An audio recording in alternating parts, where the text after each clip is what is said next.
I got 5 or 6 auditions, and a couple of them were few different roles in the same project, and all came in, and I was like, yeah, baby, let's go. And some of them were pretty fucking big, man. I felt good about pretty much everything I sent in. Yeah. And heard nothing. Having done this for so many years, I'm like, it'd been nice to get that avail check. I really thought I would get it for at least one of these things, man. If not a couple. That's the way I think. And so what you have to do then is be like, well, I got to let that go. Mm-hmm. I can't be attached to that, because if I stay attached to that and I don't get it, there's going to be some pain associated with that. There's going to be some hurt, whatever it is, and that's going to stay with you, and then it's going to translate into your next audition. Thank you for the cocktail that you just made us. I think that was really nice. Suntory old fashioned. Suntory old fashioned that he makes like one of those bartenders at a speakeasy does. He takes his time. He has all the equipment, all the tools, and makes a really good drink. So thank you, man. I try. There is no try. There is only do. Exactly. Cool. Oh. Yeah. It picks that up when you do the thing. But yeah, as far as like how to prep for an audition, I've been auditioning for 3 years, 4 years now, but you've been auditioning for that plus a 0 at the end. Yeah, 25, 6, 7 years on, take or give or take. So yeah, let's. You've also been teaching people how to do auditions. I'll say one of the things that I learned, I feel like the most, was actually how to do script analysis. Like when I came from Utah down here, you did a really good job of walking us through script analysis and making it so that it, like, getting ready for an audition. Because as an actor, it's easy to watch videos of famous actors where they talk about how, yeah, you look at the job as like booking something, that's what you think of as the job. But once you realize that the audition is the only thing that you can control, and that is your actual job. Mm-hmm. And so you show up, you do your job, and then if you get the role, you get the role. If you don't, you still did your job. It's easier to look at the audition and take that more seriously when you look at that as your job, as opposed to, I'll just see what I can do, and if I book it, great, then I'll work. Well, I'll just be bluntly honest. Just addressing, like, I'm referencing when I was younger, and when I started out in New York in those first 3-4 years. I mean, I was reading for big shit, man, like series regulars on the reg. Good co-stars in big films on the reg. And, there are times when you're a younger person where you're like, I'm not going to fucking lie, dude. Yeah, I want this bad, man. This is a game changer.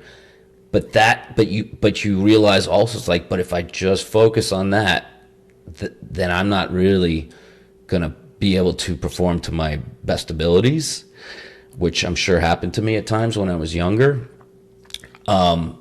And it's different when when you're going into the casting director and you're going in for 2 or 3 callbacks, and like, all right, this is my 3rd callback. Like, dude, there's maybe me and 2 or 3 other dudes they're looking at now for this role.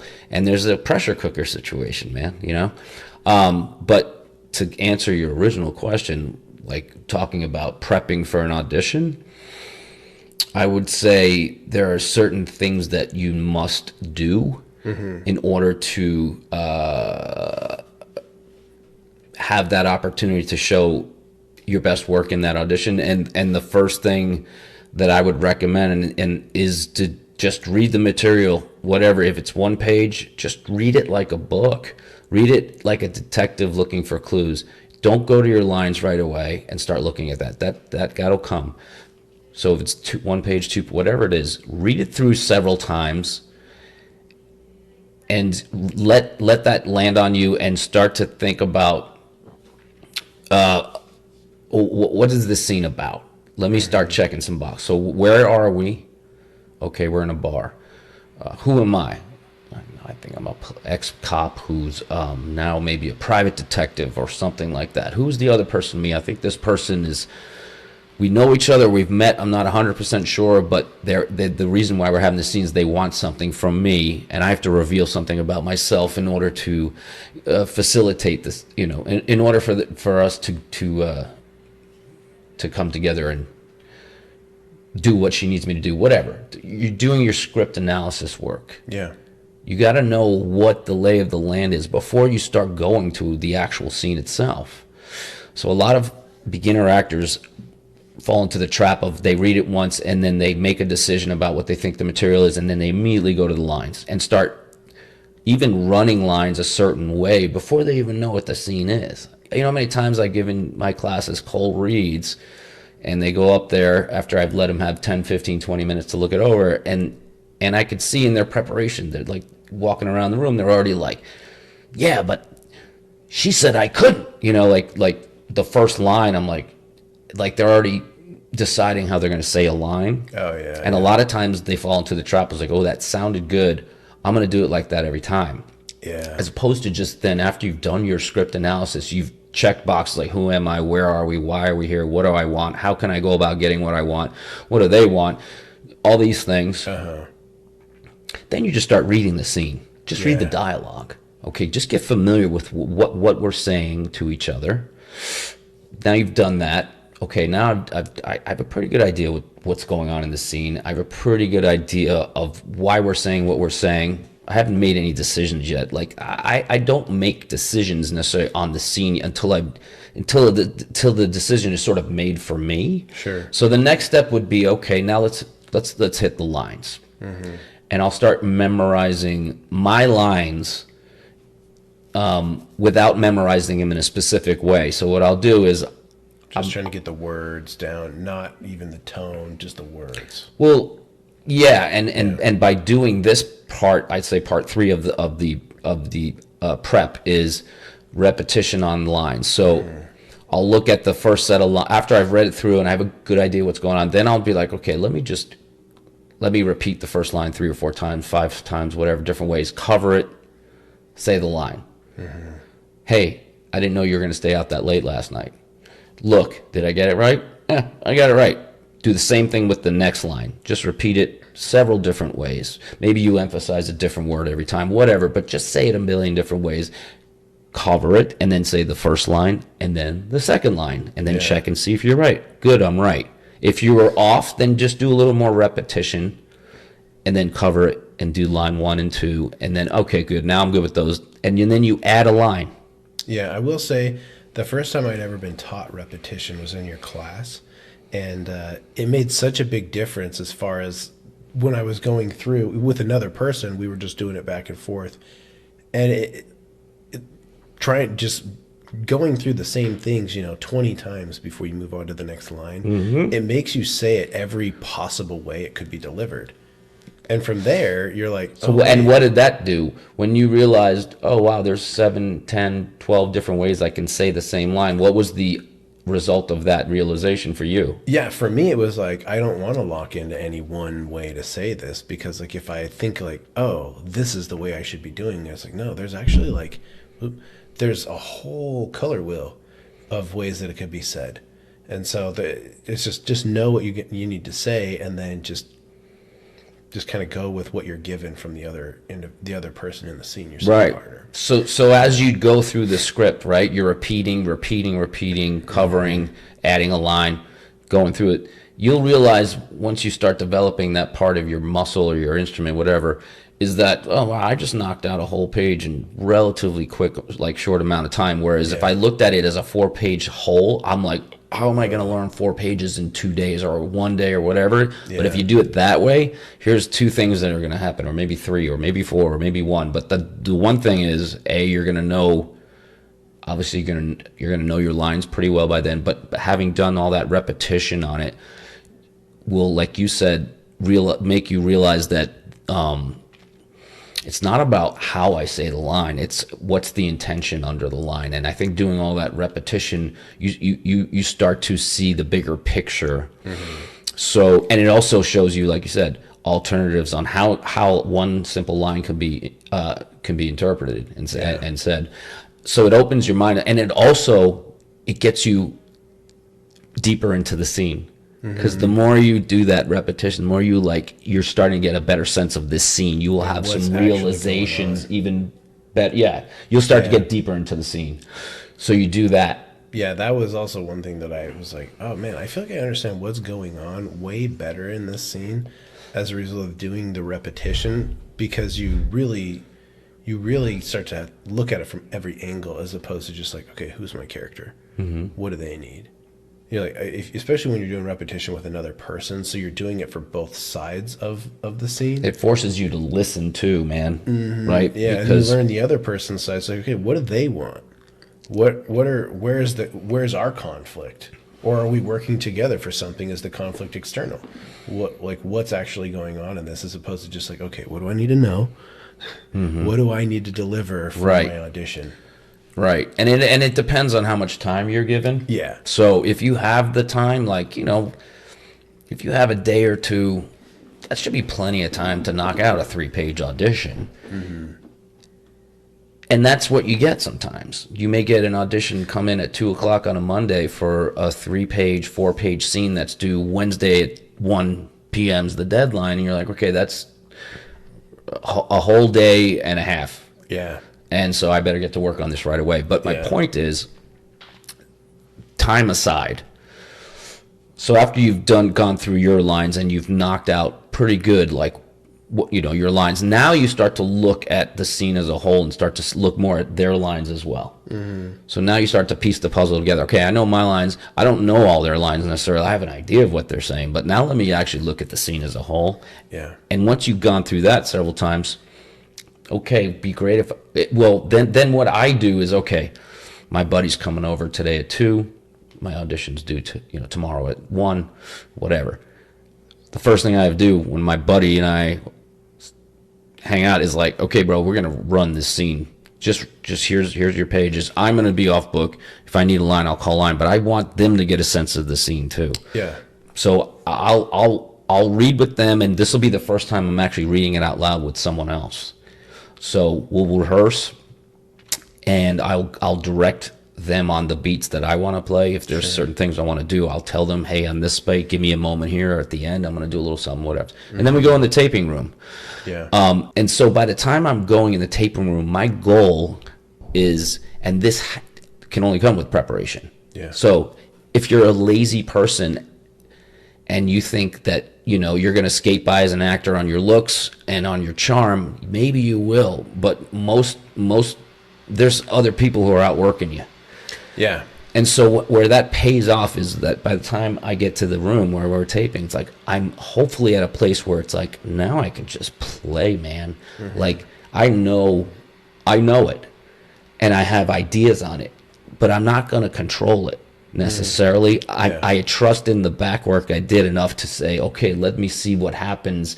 And let me even, like, the goal is like, man, well, I just had a moment. I surprised myself. I didn't know I was going to say or react that way or feel that way. But the only way I can do that is if I'm really done my back work and now I'm showing up and I'm listening and responding and listening and responding. And that's where when you're prepared, like, it takes the pressure off of sometimes as well, because like having the pages and not knowing what you're going to say next and not really being able to invest 100% in listening and reacting, that puts pressure on me, at least. Like, I'm going to do my best work if I'm off book and I'm just boom, I'm in the moment. I'm in the moment right now. I'm playing from action to cut. It's like, boom, let's just let it go, man, and see what happens. That's the joy in it for me. And so when you do that enough times and you're disciplined enough to do that on a regular basis as an actor, you're going to learn more things about the craft, but you're also going to present better auditions. And it's not about like, what do I think they want? Yeah, they give you a character description and they give you some things they want like, he's irate. So if it says he's irate, you got to be irate. Yeah. But doesn't mean that irate looks the same way for everyone. So at the end of the day, I want to feel when I've edited my audition and I've submitted it, I was like, I'm good with that, man. Like, whatever happens or doesn't happen, I feel good about what I sent in. Yeah, being able to, like, after you upload your audition or send that over, just being able to be like, in your mind, I know that if I don't get this, it's not because of what I sent in. Right. Like, I know that what I sent in was fucking good. So I don't have to worry about, like, I could have done more. I could have been off book better. I could have done X or Y. I hope that isn't going to hold me back. It's like if I don't get it, then I just wasn't right. Yeah, Somebody else was more right for the part. Whatever, man. Yeah. Or whatever. So it wasn't your role, right? Yeah. But don't let it be because you weren't prepared when you had the time to be prepared, because this is a business where only a few people really make it. Like what I mean by that is like people that who's their names, right? And then there's a lot of people who are working actors who you may not know their name, but I've seen that person before, and that's great. Like that's making it. Like if you're a working actor, you've made it. If you can afford to live, like pay your bills and live, maybe you don't have like an extravagant lifestyle, but if you can but you're making a living, and you're not struggling necessarily to pay the bills, right? Like you're like, hey man, I'm making a decent living here. Like, that's being a working actor is a huge success. Like that should be the goal for a lot of people. Like not that you can't aim high, but like, hey, if you just say, man, if I'm a working actor, dude, like you've made it. Yeah. But it takes work, and what I see in a lot of people that come to a class thinking they understand what this is about when they really don't understand, and then they start to see all the work you got to put into it. A lot of people be like, well, shit, I'm not. This is not for me. I don't think I want to do it that much. So, I didn't know it was going to be this hard. And I'm like, well, yeah, you didn't. But, and that's fine that you didn't. For me, I understand that. But like me, someone who takes this craft real seriously, and I see people like come into a class for 2 months thinking like, Matt, how do I get an agent now? I'm like, you have no fucking clue, man. Fucking, you're not ready for like I had to go to school for 2 years full time in New York City, whatever, for 2 years every day full time, and did theater in between. Like before I even thought I was ready to like, all right, I think I'm ready to like start auditioning, and get and look at an agent, get an agent. Like people just the times have changed so much, and so instant gratification and all that shit. Like I people took have classes no idea. for about 2 years before I even felt comfortable trying to like even be background. Doing just extra work. I was like, I don't even feel comfortable I don't feel like I know enough about being on set and like not being in the way. Yeah. So I was only doing like, once a week, stuff like that. So I was 2 years was if I was doing, 40 hours a week or 30 hours a week, that'd be very different. I think I probably would have felt comfortable a lot sooner.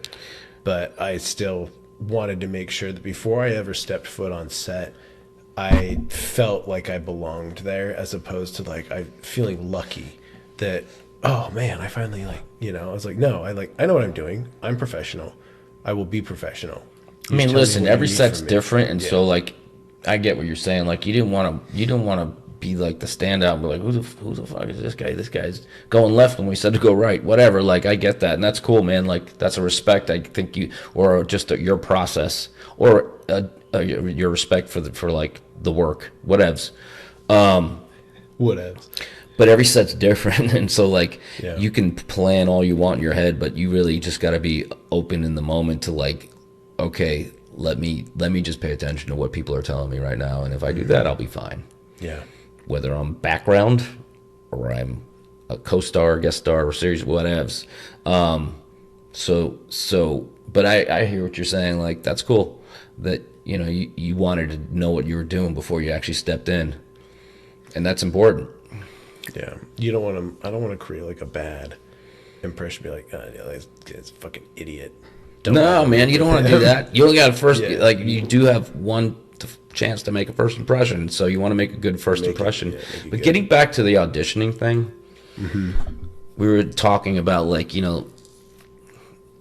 well, if I didn't get it, somebody else got it, blah blah blah blah, right? Like there's so many variables that are out of our purview, right? So the only thing that we do really have control of is how well we prepare consistently each time, and that also requires like going back and just rereading the instructions, like of what they want technically, or even just making sure that you didn't miss anything in that script, because there are times when I'm not perfect. There are times when I go back after an audition, I'm like, man, dude, I fucking missed that like little thing that they wanted that I missed. And what that may tell them is like, oh, he's a good actor, but he's but he's not. He didn't pay attention. He missed a detail. That's an important detail. So, but to go back to like the auditioning thing, like there's so much I could say about it in terms of like, well, the results of the audition, and right, and like for example, once we just ended the strike, 3.5 weeks ago, a month, whatever it was. Yeah. Thank God. And then like a week later, I got 7. I got 5 or 6 auditions, and a couple of them were few different roles in the same project, and all came in, and I was like, yeah, baby, let's go. And some of them were pretty fucking big, man. And like, oh yeah, I'm gonna be in the movie in a scene with the biggest movie star on the planet if I get this role, which I didn't even know until I looked the cast up afterwards. But anyways, my point is, I feel good about pretty much everything I sent in. Yeah. And heard nothing. Yeah. Right. And so, and there's still a chance something may come through on one of them. But again, having done this for so many years, I'm like, you're like, yeah, it'd been nice to get that avail check. I really thought I would get it for at least one of these things, man. If not a couple. That's the way I think. Yeah. And nothing, and that happens. And so what you have to do then is be like, well, I got to let that go. Mm-hmm. I can't be attached to that, because if I stay attached to that and I don't get it, there's going to be some pain associated with that. There's going to be some hurt, whatever it is, and that's going to stay with you, and then it's going to translate into your next audition. Yeah. Or it's going to build the pressure up even more. It's going to make you feel like if that happens 3 or 4 more times, I might pop. Yeah. And whatever that means, like I can't handle that. So we as actors have to learn, once we've done all that fucking work, you have to understand, it's like, dude, if you look at it like it's playtime, man, like this is what I love to do. And if I'm getting asked to read for stuff on the reg, like that's a success in its own. Like people know who I am and they ask me to read for different projects. That's great. So let me just do my job and play and send it in, and know that, like, yeah, if I didn't get it, I don't know the circumstances behind why I didn't get it, and I'm not going to drive myself crazy thinking about it. When I see the thing, I'll see who they cast. But then that casting director a week later asked me to read for another project, and so did that one, and so did that one. So I know I'm doing something right. Yeah, you're getting feedback. That's your feedback. Yeah. And a lot of people don't realize that in the beginning. They think, well, wow, this person's asked me to read 10 times and they haven't cast me. No, they brought you in the first time. You must have done something right, so they kept bringing you in, and then they realize you're a reliable actor. You're someone who's going to send in a good read. May not always be right for that part, but you still have to prepare your ass off. Even if you're reading for a role that, like, dude, there's no way in hell I'm going to get this. Like, I am not this person. Going back to that Law and Order story, right? Yeah. I wasn't the right person for that, but I didn't say, well, I'm not going to get this, so I'm not going to prepare. I said, fuck it. I took a chance and I got it. But my point is like, even if you're not right for the role, you should still prepare your ass off and send it in, because they asked you to read for a reason. Yeah. And so actors got to realize, like, if the same casting directors are calling them in or asking them to read for roles, or you've submitted for stuff on Actors Access yourself and they ask you time and again, that's a good thing. Yeah. And that the casting director is not the ultimate say on who gets the role. They're part of the process, but it also relies on a lot of other people sometimes. And that's the job, man. Like, that's, if you're at a place where you're auditioning on a regular basis, you've done something right. You're doing it right. And now it's just like, okay, well, if enough things come in and I put enough things out there and I'm doing consistent work and I'm preparing and I'm turning over as many stones, if not every stone I can, then you're going to pop one there. Then you're going to pop one there. Then you're going to pop. If you stay consistent and you're getting those opportunities, it means you're doing something right. Yeah. So it's just a matter of like, dude, I have to let that go, those 7 that I just read for, right? That's cool. Yeah. And just be like fresh for the next one and fresh for the next one. Yeah. That's not easy. A lot of people say, if you keep at it, you might make it. But if you give up, you definitely won't. Yeah, it's like if you don't show up to play, if you don't show up, you're not going to get it. But if you keep showing up, even if you've been wounded or you've been in the dirt and you feel like you've been stepped on and looked over and blah, why didn't I, but if you keep showing up, you've got a chance in anything in life. Yeah, you definitely have a better chance. And that's the game, man. Like that's not for everyone. Like some people can survive. I've been doing this for 25 years on and off, like mostly on, but a few years off, right? The thick skin that I had to develop over the years, like the calluses, the shield of armor that I've built up is God bless. Gotta sneeze. Got a little cold. I'm just gonna go like this. I'm just for a a second. little bit stuffy. Blow that sneeze over. Anyways, That's why I went this way. like I knew dudes in New York when I first started out, man, like actors who were good actors. I remember this one guy, I can't even remember his name, but I'll never forget this. Like we were both starting out around the same time. And I was talking to him one night and he's like, dude, I'm quitting. I'm like, what? He's like, I got to the final callback for this big film. It was between me and the other guy got it. And I was like, yeah. And he goes, yeah, I can't handle that again. I'm like, dude, you got to look at it a different way. You got that close really quick. That might happen again and then you'll get it. Yeah. But he couldn't do it. And so he quit. And so I was like, I realized something and I was like, wow, man, one time and he's done. And I get it. Like some people can't take that over and over and over again. It's not for everyone. Yep. But the ones that do, even the ones that you see that made it, most of them, I mean, Harrison Ford was around for years and years, really, before he made it with Star Wars. Yeah, he was like 40 years old at that point. He was 37, I think. 37, yeah. And he'd been in Apocalypse Now. He was in American Graffiti. I mean, people knew who he was, but he wasn't. My point is, like, he kept showing up. And look what happened to him. Yeah. Between him and Sam Jackson for highest grossing of all time, they kind of like edge Is that right? Yeah, they edge each other out. Tom Cruise is not in that? No. Sam Jackson beats out Tom Cruise in terms of how much money they've generated? Oh, yeah. I mean, volume. What? Yeah. I'm going to do a search myself. Because it's saying Scarlett Google Johansson. actors whose movies have grossed the most money. Here we go. Okay, so 10. See, I don't know how recent this is. Yeah, Tom Hanks, I get Tom Hanks at 4. Tom Cruise is 5. That's crazy.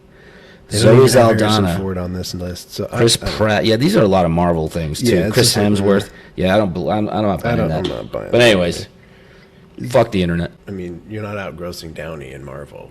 Not Downey. There's you can't be ahead of Downey if you're in the same for that. You can't be ahead of Downey. Yeah. So. Yeah. Anyways, that's a side. We'll have to do a deeper dive on that sometime. But anyways, yeah. So those are the things I would recommend for actors to, grab onto and try out for themselves, and maybe they tweak it and do. Everybody's got their own way of processing information and learning, but I think if you take those steps, that approach, and obviously you have technique and you've been doing this, right? Like a new person who just started, I could give them all that information and stuff, but they're not developed yet. Their instrument is new, so they'd have, it's going to take them more time. But you have to have a base for the craft before you really start auditioning, I think. Yeah. And being able to do all those things. So, but once you are, I recommend taking those steps if you have the time. So then I guess that kind of dovetails nicely into, okay, so once you book something, how do you prepare for an actual role? Especially if it's like a principal role. Oops. I mean, depends, dude. How do you memorize a script? So are you talking about for TV or for film? Either. So say you book a role for, a TV show and you're in, What kind of role? A principal role. So you're in 80% of, at least 80%. So you're talking about a series regular? Yeah. So, it doesn't have to be a series regular. So, because you're not going to be in 80% of the show if you're most likely not a regular. But you booked a good guest star on a show, and you're going to work 5, 6, 7 days on a series, maybe. So let's stick with film. Well, we could talk about both. Yeah. So what the question that I'm trying to ask is, say you've got to memorize pretty much a whole script. Like how do you do that? You don't have to do it all at once necessarily, because if you're a lead in a film, if there's time, there's going to be time. Hopefully, so if you're talking about a feature film that's a Hollywood film, you're going to have more time than if it's an independent film that has 15, 20 days, right? Yeah. Rehearsing, obviously. But if say you audition for a lead in a film and they had you do 3 scenes, and those are not all the scenes that are in the script, but those are the scenes that were for the audition, and you did it and you got the role. Well, you're going to have some time now to read the whole script and just go to work on it. But you should have some idea when you get a shooting schedule of what you're going to have to know at what point. Yeah, because so break it down your day out of days and stuff. Sure. I mean, you learn as you go along sometimes. I didn't necessarily know the whole script, all of my lines and everything prior to starting filming. I knew what I knew, but and then I'm, even if you're on set, it breaks. That's one of the good things about sitting around and waiting on a film set or whatever set, but more film than TV, is that you have time. And so if you're smart, you use that time effectively, whether it's to take a nap or to grab another actor and say, hey, let's start running these lines, let's start working this scene out. Or you get time with the director to work. Some directors will rehearse a movie for 2 or 3 weeks or a month before they even get on set. Other directors don't, so it depends on the director. Some directors like to just do a little rehearsal that day of and then go. Yeah. So walk through that, because I think that's one thing that, I've only ever done indie films. So I haven't done anything where there was a lot of rehearsal. It was you show up on set, you know your shit, and then typically while they're blocking everything, you rehearse, and they build the set, kind of they build the lighting and everything, how they're gonna boom it. They build that around the rehearsal. Yeah. But there are others where before set is even they rehearse everything. So kind of walk through what that process is, because that's something that I think a lot of people coming into acting don't really grasp entirely. I mean, yeah, it's different from theater, because I did a lot of theater. In the theater, you're only rehearsing. You're rehearsing up till the day of, to opening day. Different parts, so you have time. You have time to work on things. On film, again, it's case to case. It's been a minute since I've been a lead in a film where I was responsible for all, for so much. But when it has been the case, again, I'm just rehearsing whenever I can. Sure. With whoever I can, whether it's a friend who's not even in the film and just come over and hey man, can you help me? Could we run lines together? You're running lines, and then you're absorbing information, and you're looking at the film as a whole, you're looking at the story as a whole, and then you're also breaking it apart, and you have to know. We're starting in the film. Our first day or two is going to be the middle of the film, so I have to know where my character arc is there. Yeah, day over day. Because it's going to be different than if we were shooting the first scene, the beginning of the film, chronologically, yeah, which rarely happens. Very, very rare. It's you have to take the pieces of the puzzle, sort of discover them as you're putting them together, but realize, okay, this is where we are in the storyline, so I have to be in this emotional state right now, and then that's going to change when we have to do the beginning of the film, where I started off in a way different place, and you have to sort of, it's a juggling act, and it's amazing. It's crazy when you think about it, but it makes sense also. And I think the more you do it, the more you understand how to improvise and handle a situation as it comes at you. And it takes time, but in the beginning, I would just say, just make sure that you're looking at that script and absorbing it. Even if you read it through 5 times, read it another 5 times. I think it's Anthony Hopkins who reads the script 1,000 times before he even gets on set. He knows everything so well. It's so in his DNA that he's not acting anymore. He's just reacting. Not everybody's like that. I would just say, use the time you have. Yeah. Effectively, use it well. If you're given time, then fucking use it. How do you learn a whole script for a whole film? You don't necessarily learn it all in one lump. But you're chipping away at it as you go. It all depends on the specific gig, man. How much time you have to do it. Yeah, it's interesting. I saw a video last night about Tom Holland talking about his process of learning lines, and he was talking about. He usually does his line learning for the day in the makeup chair. And so he's learning his lines the morning of, it sounds kind of like he has some of the problem that I have where like if I go through it too many times, I don't have any emotion attached to it anymore. And so he's like, I like to be as fresh with it as possible. I know the lines, but for the most part, like I'm still very pliable with my emotions and how they're tied to it. But he was talking about, he's like, I figured out that whatever's happening in the scene, it's usually just one of three things. Either I'm asking a question, I'm answering a question, or I'm telling a story.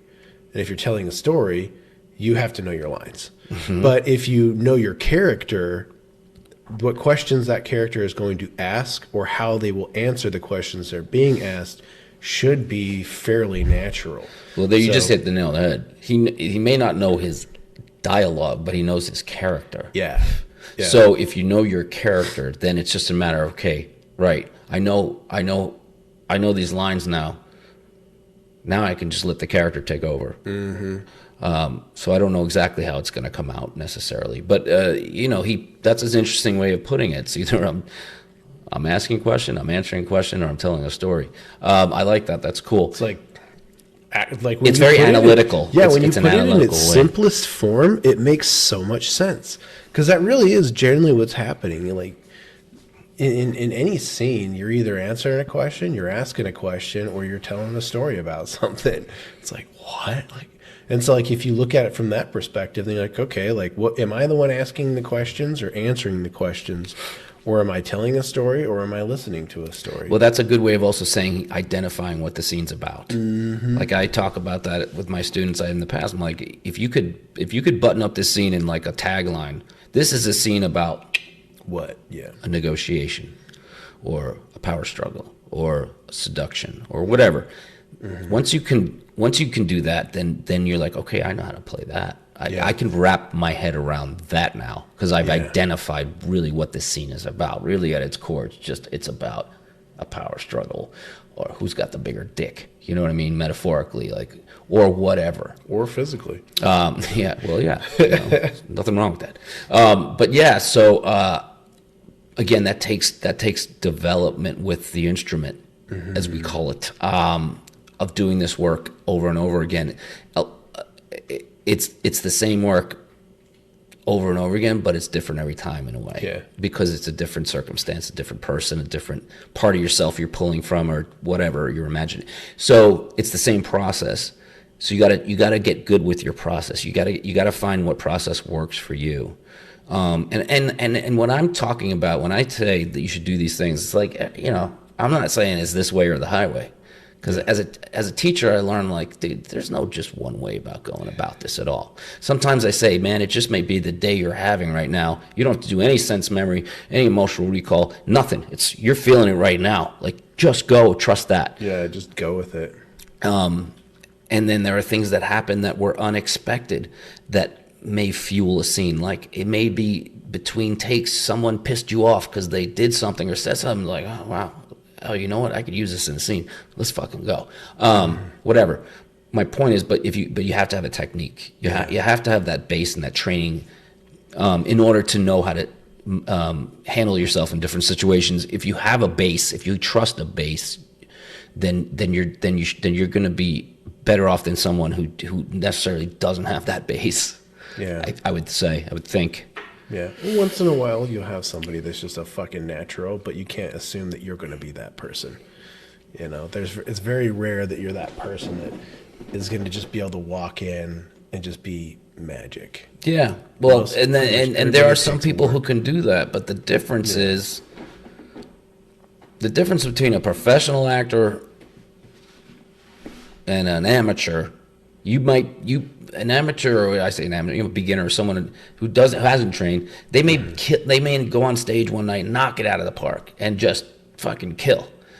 And then the professional actor does the same. The difference is the professional actor knows what steps he took to get there or she took to get there, whereas the amateur just did it, doesn't know how they did it. Therefore, to repeat it, and I don't mean repeat the performance, in other words, repeat what you did last night. Mm-hmm. But in order to perform that well again, they may not be able to do it again because they don't know what they did to get there. Does that make sense? Mm-hmm. So yeah, there are people. That story about Sidney Poitier, who just fucking killed one night. It was like the best performance he's ever had, And they were like, man, what did you do? And he's like, I have no idea. And he like struggled for like a year or 2 years after that. With I'm like not familiar with this story. Was this when he was a young actor? I'm trying to remember. I was listening to Stella Adler's class, one of her like training things, and they were talking about this. It was in a play, and he struggled with like an identity crisis for a period after that. Because he had that one magical thing that he didn't know how he got there, and then stressed on how, or just how to get back to that. Yeah, I mean, this is a craft that somebody like him can go through something like that. Like, sure. I mean, anybody. We're all human. Yeah, I mean, one thing this thing teaches you is that you may think you know it all, or you may be doing great, and then there may be times where you're like, I don't know what the fuck I'm doing right now. Like I'm lost as a motherfucker, and it may just be that this one thing is not connecting. And then one thing I realized about that more recently, I would say in the last few years, is like, hey man, if I'm having trouble connecting to this character, why don't I just do me in that situation? Be Matt. Yeah. I know who I am. Yeah. Let me just do me in that situation, as opposed to I can't find this character's voice, or, that could be a way of getting in that you weren't able to get in earlier. It may not be that you're having trouble connecting with the character, but it may be you're just connecting with the piece itself, or the emotion. That's something different. Then maybe you're trying too hard to do something that's not comfortable for you, or comfortable for you as that character. So maybe try something else. The opposite. When in doubt, try something, a 180 of what you're doing, and just don't see if that don't help a little bit. Yeah, just go the other way with it. A 180. So if you're trying real hard to be mad and you're angry and it just doesn't seem real to you, and it doesn't, try being the opposite of angry, and just see what you learn from that, and then maybe you could take something from there and put it back in. I mean, there's always back to one.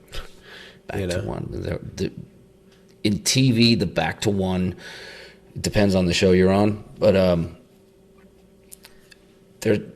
depending on what show you're on, what the budget is, and all that stuff. Like if it's a big show, you're gonna have probably a lot more opportunities to get a scene right, rather than if it was a soap opera where you get 2 takes, which I was on a soap opera briefly, I did 6 episodes of One Life to Live back in the day, and like you had 2 takes to get it right max. And my first take on the first day, I had a great scene going, and instead of calling the girl Jennifer, I called her Jessica, and they cut. It's Jennifer.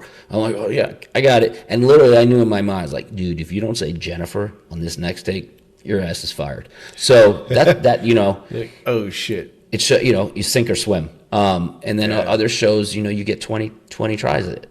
It depends. So, but you as the actor, you can't rely on, 10 takes in is when I'm going to get it. Yeah, what I was referring to is like, if you want to try something completely different, it's like, okay, well, if it doesn't work, we'll go back to one. Yeah. But, go back to the OG, but original not idea. Like being like, okay, we got plenty of time to figure this shit out. No, you're a professional. You should come in ready to hit your marks, be seen, be heard, and know your lines.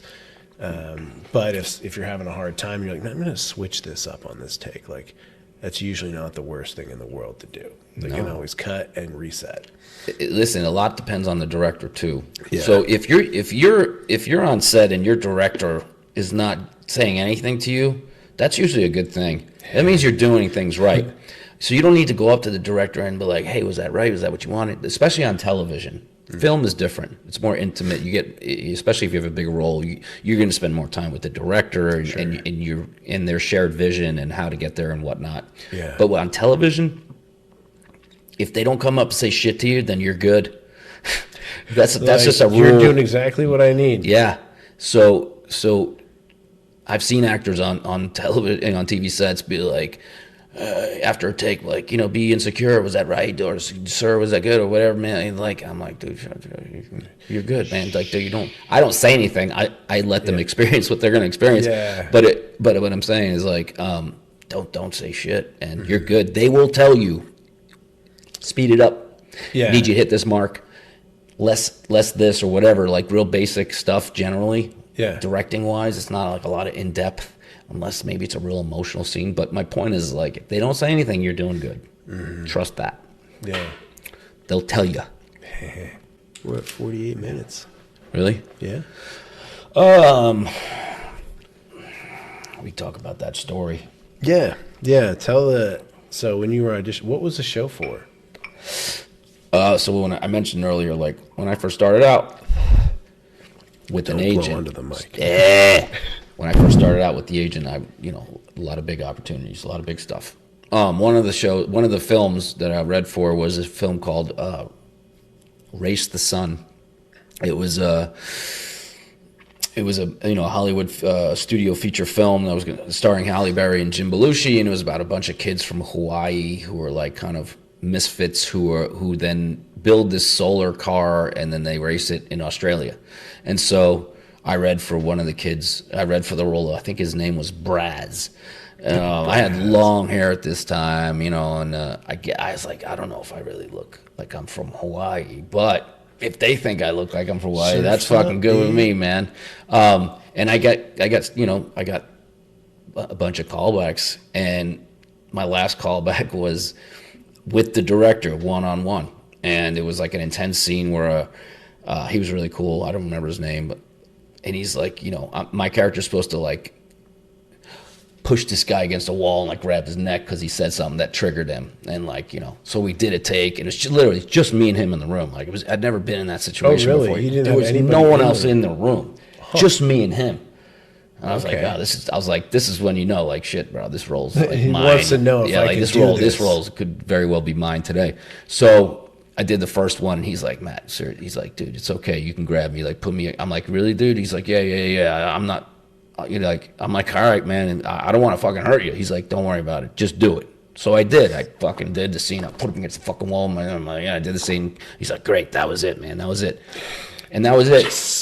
And then he opened the door, and we walked into this other room where like there was, I want to say 6 or 7 other people. I'm guessing they have a camera in there where these people were watching. I don't remember, like dude. A two-way mirror. I don't remember. They were at least watching somehow. I think since they were in a room right outside, that they must have been able to see what was going on.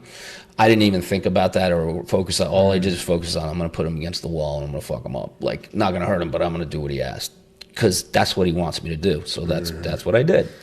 And then we go into this other room. I don't remember if there was there must have been a camera watcher there set up or something. Yeah.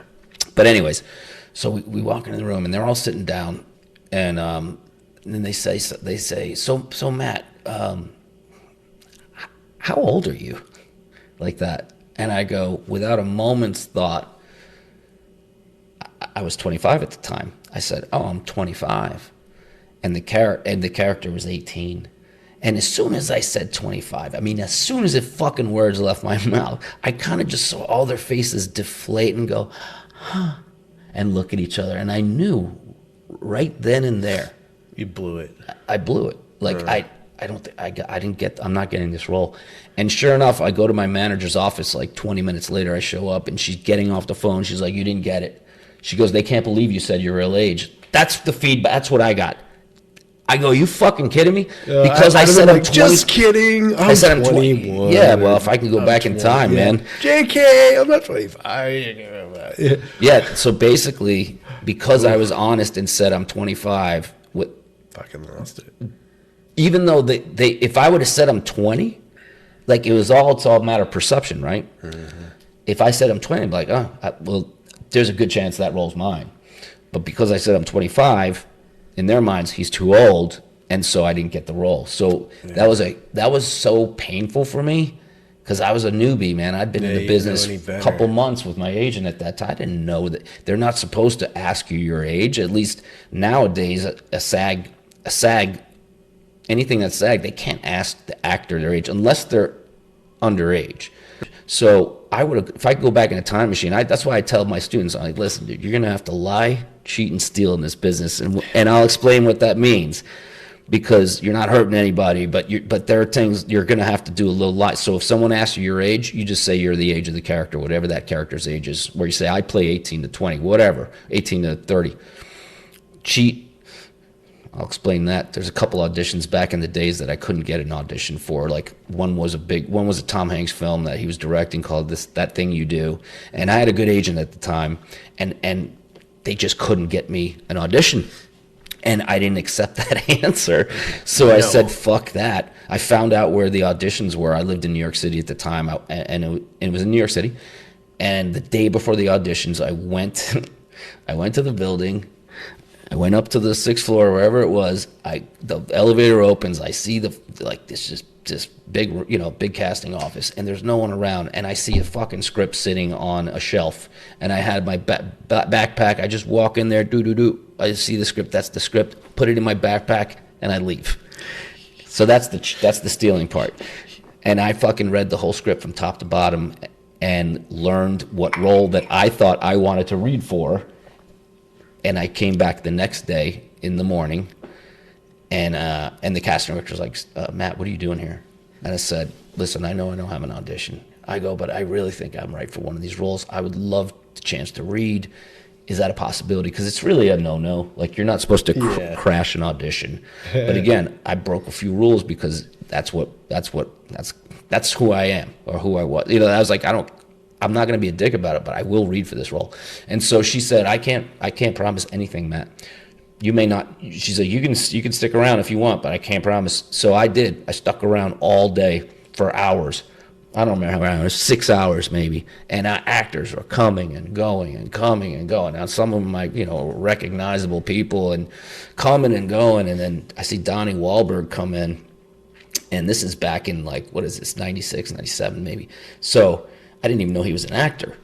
Turns out he's actually a really good actor, because I saw him in things later. But he comes in, and he's sitting down, and and then I'm sitting right, and he asked me, "Hey, what role are you reading for?" I go, "Dude, I'm not reading for any role, man." He goes, "What do you mean?" I go, "I fucking came here yesterday. I stole the script. I read it. I showed up about 4 hours ago, and I've been sitting here ever since because I want to." He goes, "Man, that's fucking cool." And so we start talking, and he was just the coolest guy. And shit, man, like we ended up talking so much. He goes, "Man, you want to come out tonight with me and my boys to Benihana's?" And I go, "Dude, I would love to." Like an idiot, man. This is one of the things I'm like, but I have to work tonight. I was working at my own restaurant. So he literally goes, "No worries, dude." He goes, "If you ever want to hang out again," he goes, "this is my address and my number in Boston. Come down to the studio sometime." I never called him. I never used it. And part of me regrets that, because I think he would have genuinely been like, "Yeah, man, come on down to Boston and hang out." And whatever. Yeah. I didn't do it. But then you're like, what would life be like? Yeah, what would life be like now? Play that game and fuck yourself up for an hour. Anyways, no, I don't know if I'd be one of the Backstreet Boys, but I finally got to read. So Johnny came and went, and so did 700 other people. I was there till like 6 at night. Like the sun had gone down. I guess it was in the wintertime.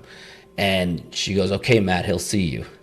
I was the last person. Yeah. And it was a casting director named Howard Fuhrer. He was a big casting director at that. He cast a lot of big things. I came in and I read for him. I think I read this one role. He goes, and he asked me to read a different one, and I did.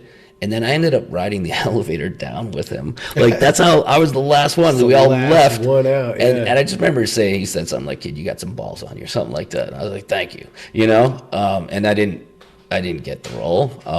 But I was proud of myself that I did it and did it in a way that hopefully didn't piss off anybody. Yeah. And I had a good story out of it. And then I saw the film, and I saw who they cast. I was like, "Yeah, those are good people." Like, damn it. Okay. And then I ended up working with Jonathan Shaik, one of the lead guys in the movie. That was like his first on Creep Show like a couple years ago. So life has a way of interestingly working out sometimes, just not in the way you thought it would, maybe. Yeah. Things always come full circle. Sometimes. Yeah. So when any teacher, whenever I hear a teacher say, like, it's this way, like, you can only do this, or you should never do that, I am always like, in my mind, I'm like, don't give them absolutes like that, man, because I don't think there are any absolutes in this work we do as actors. And then if there's an opportunity that just came up in life that you didn't know, that doesn't match the way you're supposed to do things. Well, sometimes you got to break the rules, man. Sometimes you got to do something because you believe in yourself that much to do it. And if you do it that way, then lying, cheating, and stealing's all right every now and then. Yeah. Break the rules, not the law. Yeah. I don't think I broke the law when I came up to that casting office. I broke the the casting laws, but I didn't break any other laws. No legal ramifications. Yeah, buddy. Let me ask you a question. Yeah. So getting back to auditioning, right? Before you came to Atlanta, what was your prep like? Well, it depends. A lot of stuff would come in, and you'd have like 1 or 2 days. No, I'm saying prep for the audition. Yeah. Okay. So depending on what it is, I mean, I would definitely read through the character as much as I could, the lines, learn my lines, and then just figure out like what's going on in the scene. Did you ever like come in like, I'm going to say it this way, I'm going to say this way type of thing, and it's okay if you did? No. I mean, no. I feel like I kind of got over that mentality just in group class, because then you see how I come in with a certain way that I want to do something, and I learned really quickly that's the worst way to prep. And then you work with other actors who are new that do it like that, and it's like, dude, come on, just fucking let that go, Mm-hmm. And so that taught me really quickly to just not lock into any one way to do something, and to just try and be like, all right, whatever, I'm not going to enunciate here. I'm only going to pause if it says pause or beat, or that way that stuff can happen organically. But yeah, by the time I really started auditioning, I kind of worked through a lot of those kinks, I feel. And then I worked, a lot of the auditions that I tried to do was either with another actor to read the other side, or when I was close by, I had my coach that I would call, and I would just go do my auditions there. He would coach you? Yeah, so that also helped a lot. Having a coach helps. Yeah. So a coach that you trust, right? Yeah. No matter what it is. I mean, look at the best tennis players in the world. They all have coaches. Football players have coaches. Baseball players have coaches. So it's like, why wouldn't an actor have a coach, even if they're a great actor, whatever? Yeah. A lot of the best actors have coaches. Absolutely. When they book something, the first thing they do is they take the script to their coach, and they do character analysis and script analysis with their coach, and they build the character with their coach. Yeah. They don't do it on their own usually. I mean, not everyone does, but a lot of people do. And especially if it's a role that's way outside of yourself, whether that might be, you're an American playing an Irishman or whatever, and you're going to need some technical coaching on that as well. But having a person that you trust to help you achieve your goals, like to help you make the most of your is a smart thing to do when you need it. Yeah. So that's good that you had that coach to help you. Yeah, I feel like that was really beneficial. So that's why I've kind of like, whenever I have an audition, I would like, when you were my coach, I would hire you to help me with them, and so like that's something like having that additional help is great. Sure. Because then you have somebody that understands it, hopefully better than you do, as far as like the process, been doing it for longer. So it's like, okay, like if I can take your knowledge, your expertise, and your like experience and help me like apply that to my process, so that I can just do the work and have the technique, but then have a shade of that experience way ahead of time, that will hopefully enable me to do a better job on my job, which is the audition. Yeah, absolutely. And having worked with you we worked a couple times, but having that first time when you came over and we worked on an audition of yours, I felt that's what happened. Like you already came in prepared, but you were open to me saying, hey man, if you trust me, let me give you some things here that we can pop. Let's tweak here, let's amp here, whatever it was, so that you're bringing the best Aaron to the best version of you in this role to them. Yeah. And that also takes a good coach. It takes also someone who's open to that. Most people that I coach, that's the reason why they're there. It's because they're open to that. Yeah. Otherwise, they'd be like, no, I can do this myself. I don't need a reader. This is easy. Like, this is only, I love when my actors would say, this is easy. Like, I give them sides, but this is easy. I'm like, okay, Sure. great. I can't wait to see you get up there, and I'm rooting for you. But usually it's like it's never. See, that's the lazy actors. Looks at something like it already sums it up, having read it once or twice. I got this. Like, I know it. And it's like, no, you got the surface of it. You have not peeled a layer on it, or another layer, or a deeper layer. And the more you spend on that, the more you peel the layers. And well, what's this really about? And what do I really, really want in this scene? Okay, and how do I? Let me split that up into different ways of fighting that fight or whatever. You're just peeling the onion.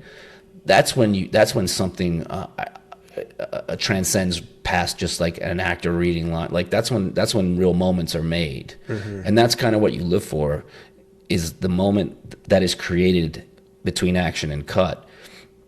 And allowing that moment to unfold in a way that you don't know exactly how it's gonna go, man. Yeah. That's just like life, right? That's kind of where you want to get with this work, and that takes time. Like, that's the thing. It takes, and some people it'll come quicker than others, but to get to that level takes a lot of time, and work and everything else that goes along with it, sacrifice and disappointment and all that stuff. But ultimately, it's all good. That's when you like start to enter into like the beginning of the mastery process. Yeah. You know, if you look at The Outliers, if you ever read that book, you know, takes 10,000 hours for someone to become something, A professional or something. or great at something. That's a lot of hours. It's a lot of hours. So 10 years of 40 hours a week. is that what it is? Yeah. Damn, dude. So I've definitely gone past that 10 years, those 10,000 hours. I believe in all the years I've been doing this. And I had great moments when I was younger, you know, looking back at some of my work, like, man, that was pretty good. But being where I am now, it's just a way different view on the work, and on the like how much I love the work.